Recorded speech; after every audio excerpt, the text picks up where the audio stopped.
Welcome to Telugu వంటల వినోదం channel.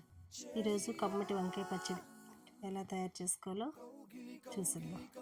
చూడండి, ఒక మంచి తాజా వంకాయలని నూనె రాసుకొని పెనం చూసారు కదా, ఆ పెనం మీద పెట్టి స్టవ్ మీద పెట్టి బాగా కాల్చుకున్నాను.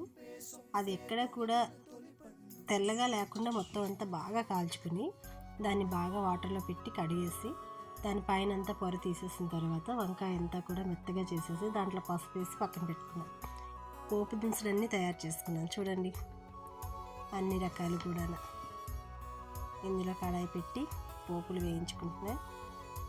ఈ పోపుల్లోని శనగపప్పు బాగుంటుందండి. శనగపప్పు, అల్లం, పచ్చిమిర్చి అవన్నీ కూడా ఈ పచ్చళ్ళలోని అక్కడక్కడ తగులుతూ ఉంటే కమ్మగా ఉంటుందండి.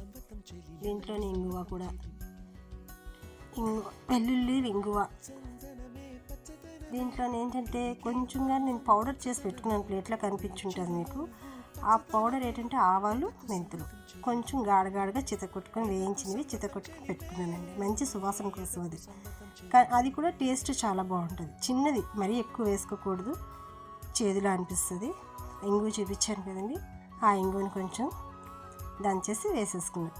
ఆనియన్స్ బాగుంటుంది వంకాయ పచ్చడికి. కావాలనుకున్న వాళ్ళు వేసుకోవచ్చు, లేదంటే మానేసుకోవచ్చు. నాకైతే నచ్చుతుంది కాబట్టి వేసానండి.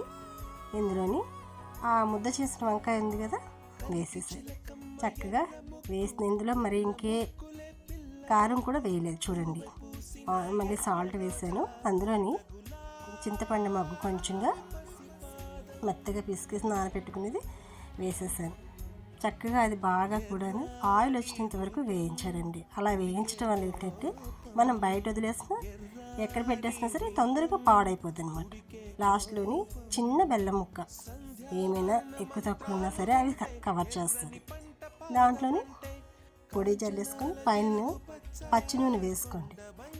చల్లారిపోయిన తర్వాత వేడి వేడి అన్నంలోని వేసుకొని తినండి. నా సామిరంగా చాలా బాగుంటుంది. Thank you.